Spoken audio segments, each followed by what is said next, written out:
now.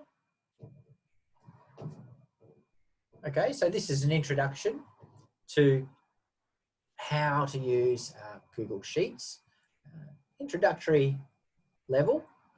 And what we're going to have a look at today, as you can see on this spreadsheet now, is it would help if I made sure that my screen is being shared. Yes, yes, there we go. And we're having a look at test scores among different students and some statistical information as well. And if we do have time, we are going to have a look at some of these items down here, making the spreadsheet look nice and appealing, conditional formatting, and maybe even a little bit on macros. So as I said earlier in the class, if you want to use Google Sheets, you just need to have a Google account, and it's a free account. You can set it up with your existing email address, no problem. And you can access it through Gmail in the Google Apps section at the top right, or just by doing a search on the internet for Google Sheets. So let's dive in with this particular example and start to get a bit of an idea of what we can do. Now, I did have an earlier question about how we can get text to write vertically like that. So what I'll do is I will just give an example further down here and put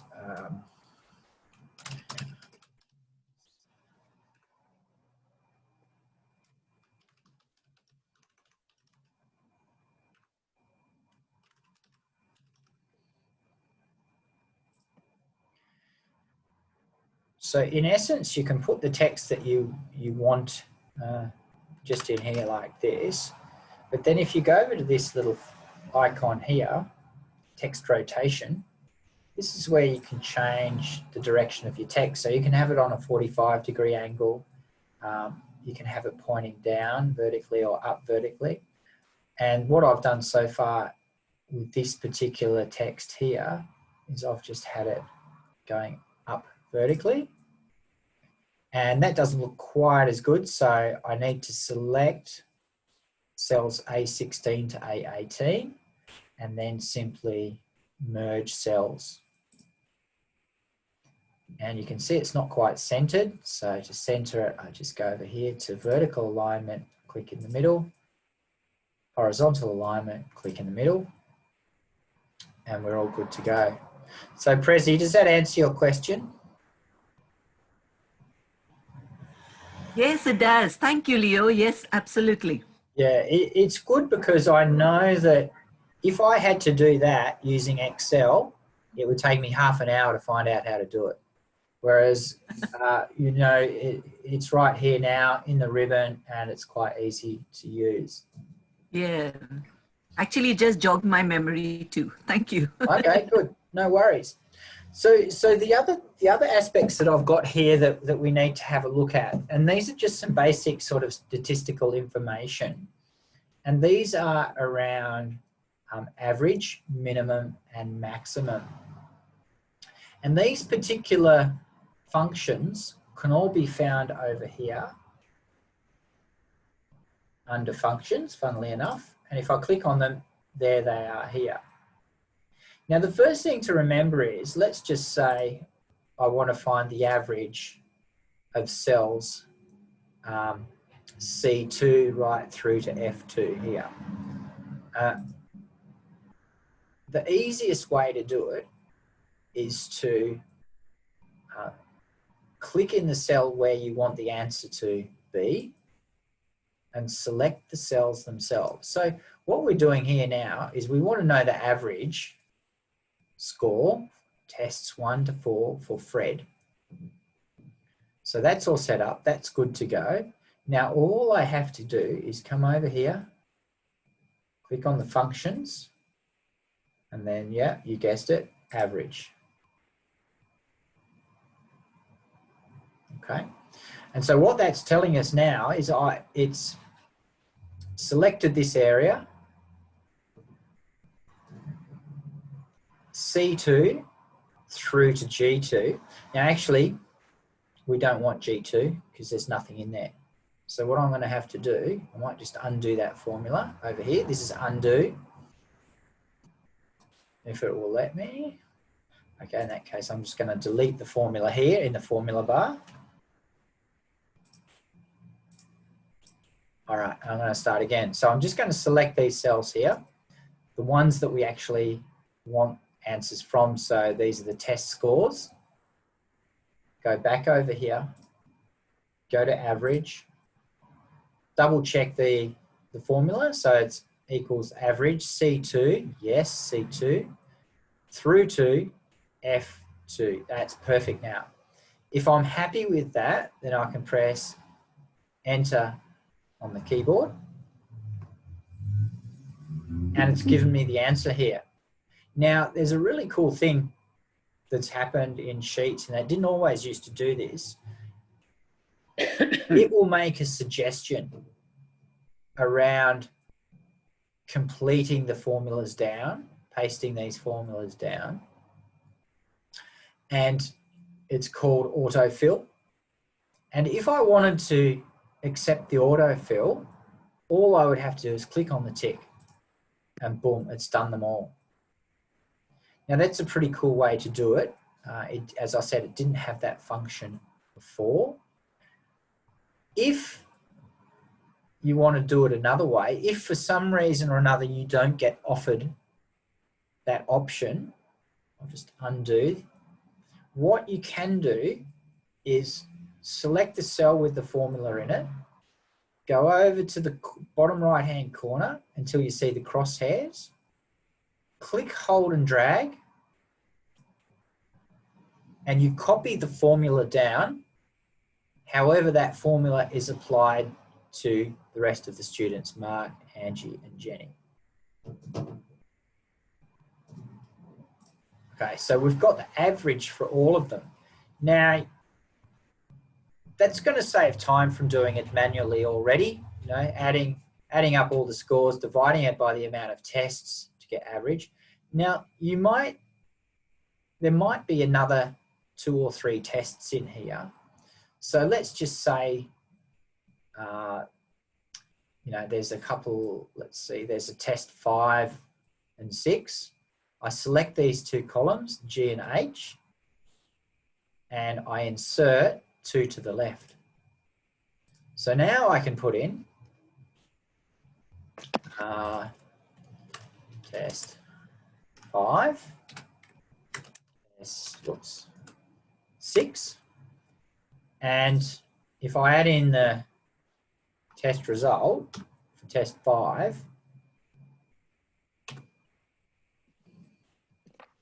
that's in there now, and then I can add in the test result for test 6, that's in there now. Now you'll notice that it hasn't automatically updated the average, and that's simply because this average is made up of the previous range, which was C2 to F2.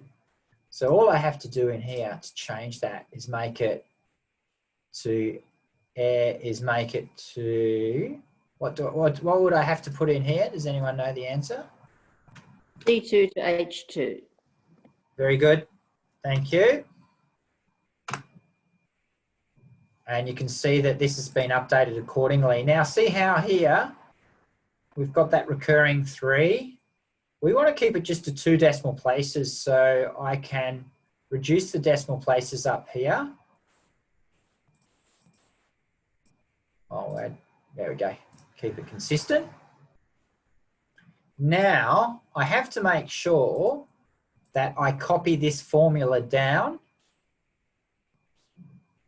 so that any new numbers that get put in here, let's just put in 15, whoops, and we'll see once I press enter that cell I3, that's this cell here, will change accordingly.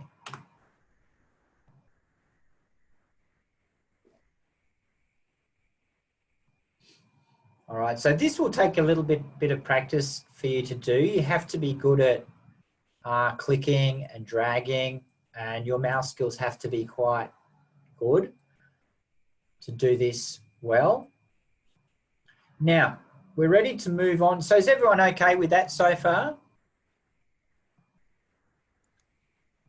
All good. Good, okay. All right. No questions or anything around the average? All right, perfect. So now, the next thing that we've got to remember is when we do minimum and maximum, some things can happen. And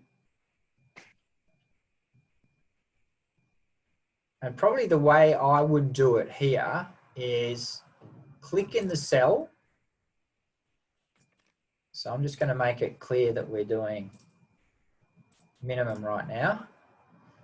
So click in the cell where you want the answer. Go over here to function. Click on min for minimum. And you see here, it's already populated the cell with the formula. And all I have to do now is select the range. Making sure that I don't go into the average. So now I just press enter. And you can see here that it's picked out the minimum score result, which is right here, number 17. And I'm just going to go for autofill suggestion. And there you go. In a matter of seconds, I've got the minimum test results from each of the students. So likewise for the maximum, select the cell where I want the result to go. Come over here to max, select the range, press enter on the keyboard and autofill down. So 33 is the maximum here. Yeah, that's right. 32. Yeah, it's all looking pretty good. 45 over here. Perfect.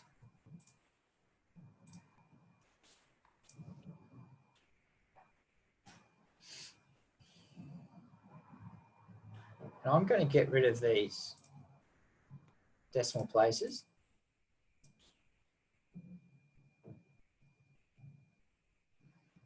I'm just going to make sure that get all the numbers and the text in the center. It's looking good.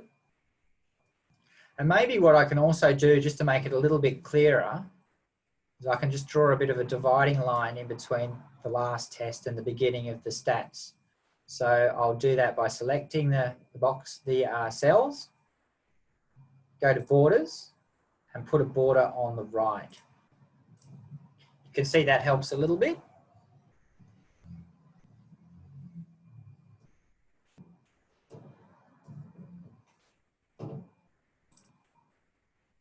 And maybe make the line a little less jarring if I can.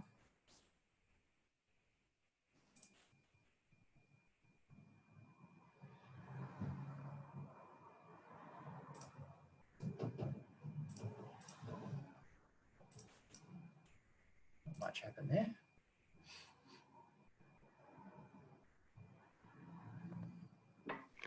So we have some very basic kind of statistical information for the 4 students for each of their average, minimum and maximums.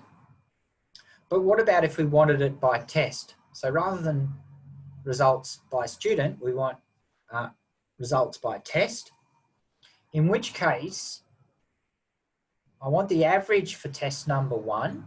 So I click on here, result will go here. And does everyone have an idea of what they would do from now? Does anyone want to describe what I would need to do? All right, C2 to C5. Okay, Yeah. highlight C2 to C5. Yes. Okay, good. Next. Go to the Function. Function. to Good. function, yeah. And then average. And next. Go to average cell. Oh, here. Yes. Yes.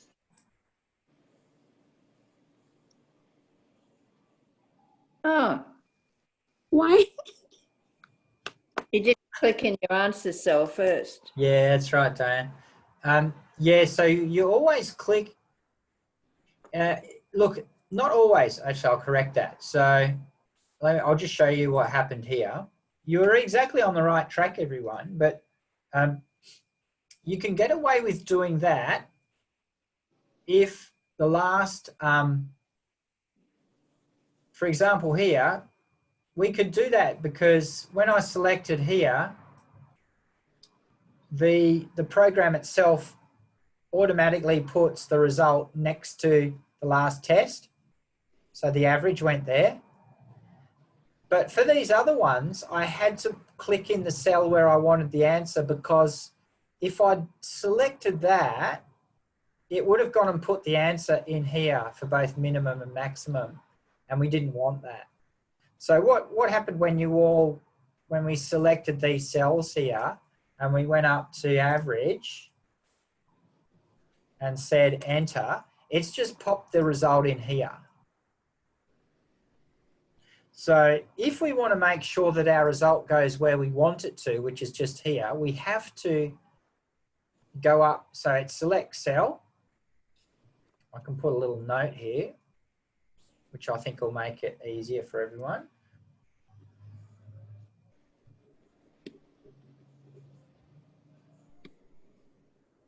So what I want to do is put in a comment. There we go. So select cell, then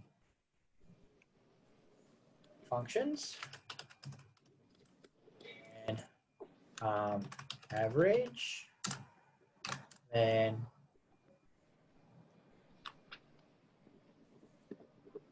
I'll even put in which cell it is. So that's Enter. C7. Yep. There's average, and then enter on keyboard. So let's see if that works.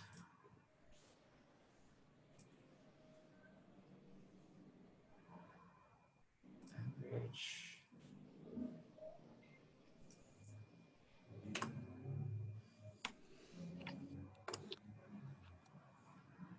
No, in here there's actually functions, average, and then it's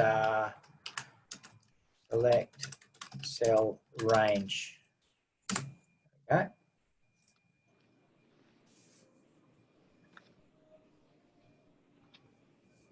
So that's the steps there.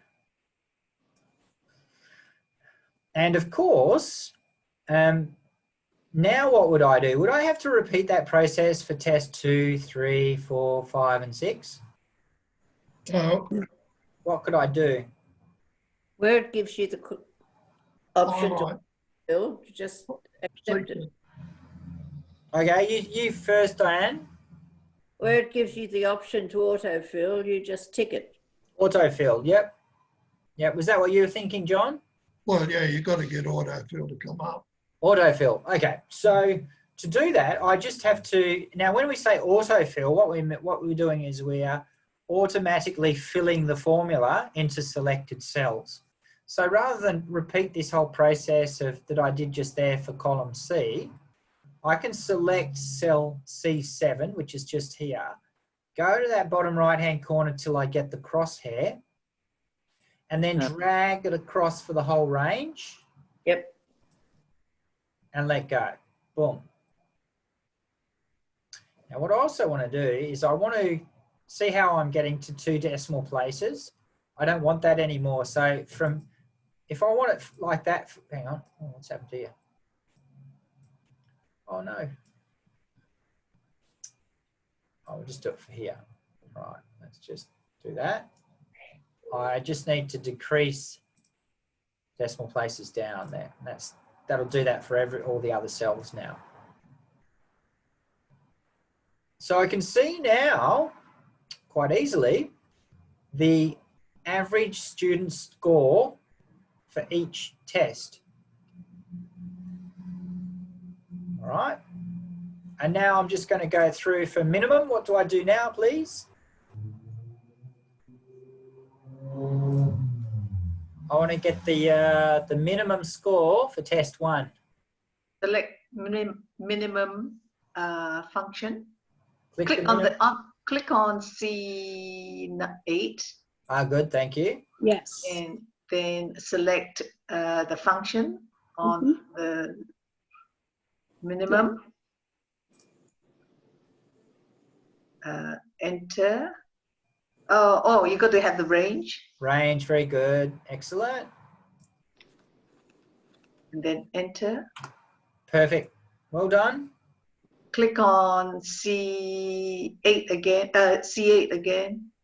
and then drag on the Yes. square. Well done. Yep. So bottom right hand corner till you get the crosshair. Click, hold and drag all the way across. And there we go. Nice work. Okay, I like it. And we've got the maximum too. Would somebody else like to have a go at doing the maximum?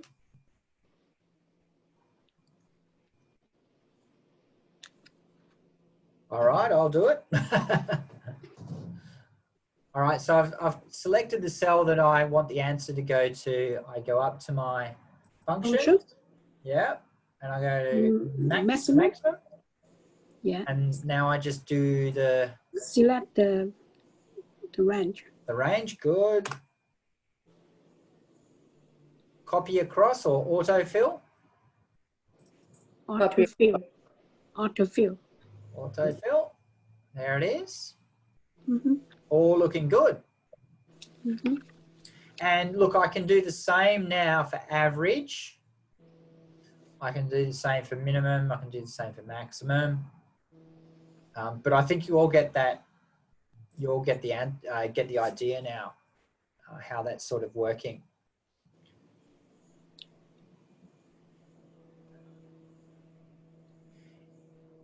Now the next little bit here I've got is make the table look appealing.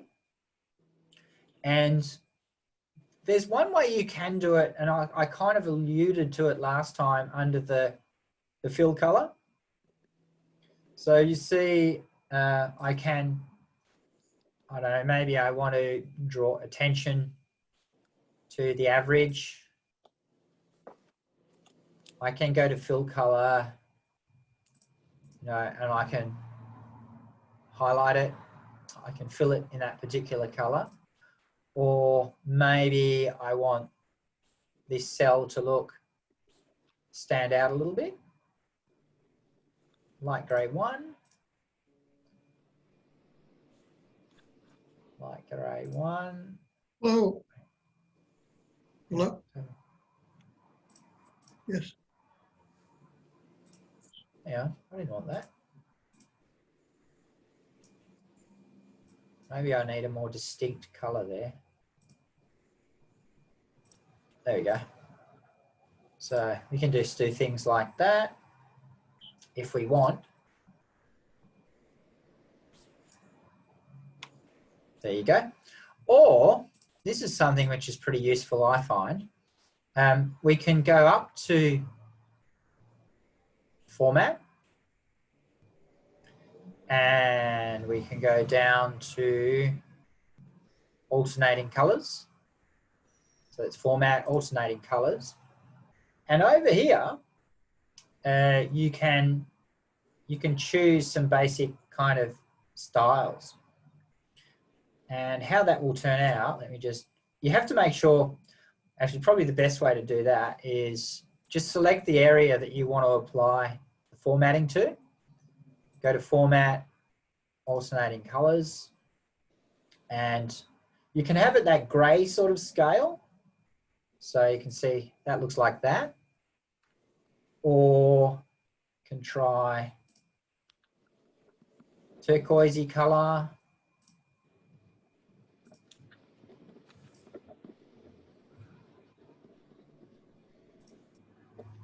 I don't know what looks good. That's all right. And you can fiddle around a little bit with the color schemes. And it actually makes quite a big difference to how a table can look if you've got a bit of color in there. And if you don't want to fiddle around and do it all manually, so the alternating colors is a pretty good option. But some people really get into doing all sorts of different colors and stuff. Now,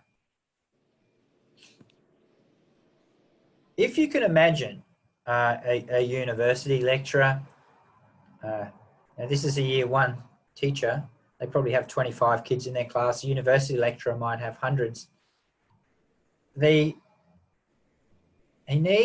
or she needs to be able to find scores and results very quickly among a very large body of numbers. And to do that manually or fiddling around looking visually is quite a difficult way to do it. But there is a function called conditional formatting. So with conditional formatting, you can set a format, and if that condition, so you can set a condition, and if that condition is met, then the spreadsheet is going to be formatted in a particular way. So let me just remove these different color formats so it's very clear. So for example, let's say I want to do a conditional format on test 1 to find all the students who were below average. Okay, so the average for test 1 is 28. So let's have a look. Now, obviously, you've got 4 students. You can see the 2 students who are below average, but I'm talking about a scenario where you might have many more students, or even any other data for that matter. So the first thing we have to do is select the range. And then we have to go to conditional formatting.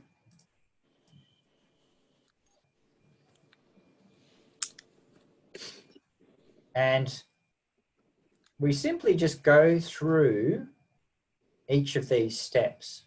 So the trouble comes when A, you miss a step, or B, instructions aren't read, or whatever. So the cell range is fine, C2 to C5, but format rules, this is what we've got to look at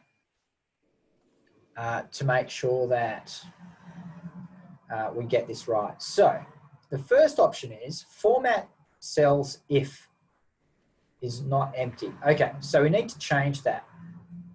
So we need to change that to, what do you think? Format cells if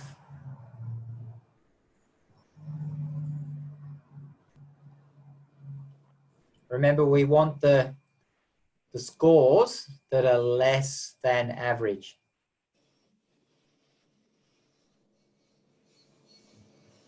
But would you choose less than? But Yeah. how do you Yep. average? That's right. I can put that in a moment, so that's good. So format rules, so less than. Format cells if less than,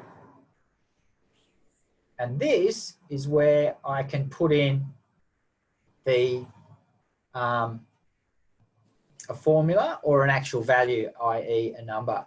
Now, I don't think I can put that, don't know if I can put that in. No, it's not letting me. Okay. So what's it got to be? Less than format cells. Value? If less than, it's a value. Yeah, what's the value? 24. 28. Pardon? 28. Very good. Thank you. Yep. There's a bit of a clue there. I've got the cell selected with the number on it. 28. Okay. And it's already done a bit of a test there and it's shown them up. And I want to change the formatting style so it brings it up in red. So I'm going to go there. There we go. Oh, that's a bit too intense. I don't like that. I'll make it a softer. Softer red, maybe softer yet. Not this soft, what's that? Oh, hang on. I know, I've gone and formatted the text. Look. All right, that'll do. Okay, done.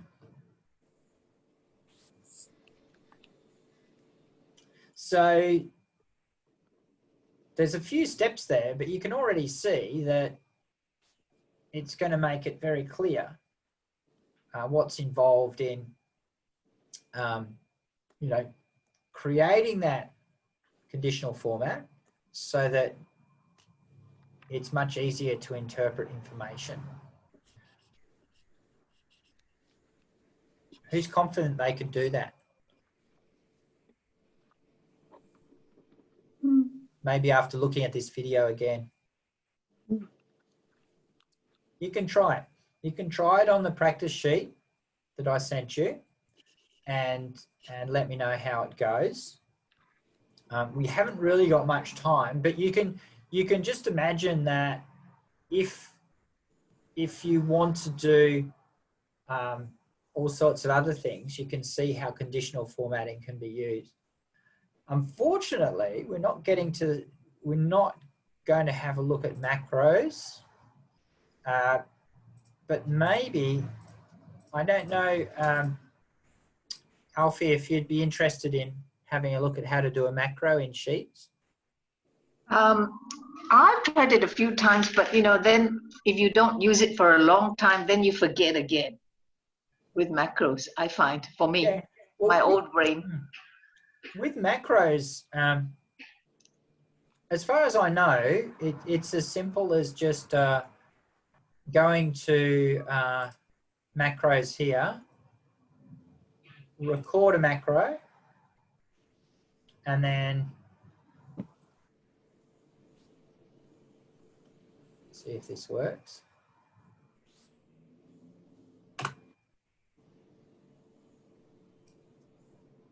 And then we'll just call it a test macro. Shift.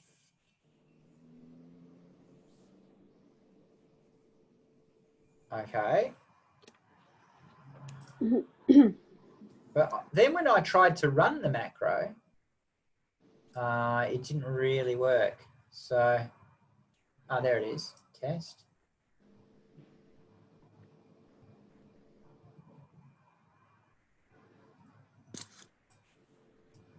Maybe I have to select tools, macros, test. Yeah, see, I'm doing something wrong. I'm not, it's running, but I'm not getting a result. You know, I wanted to get it to.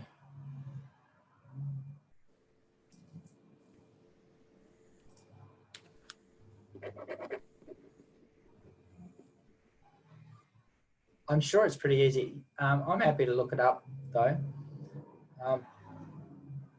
So I might just stop this recording now.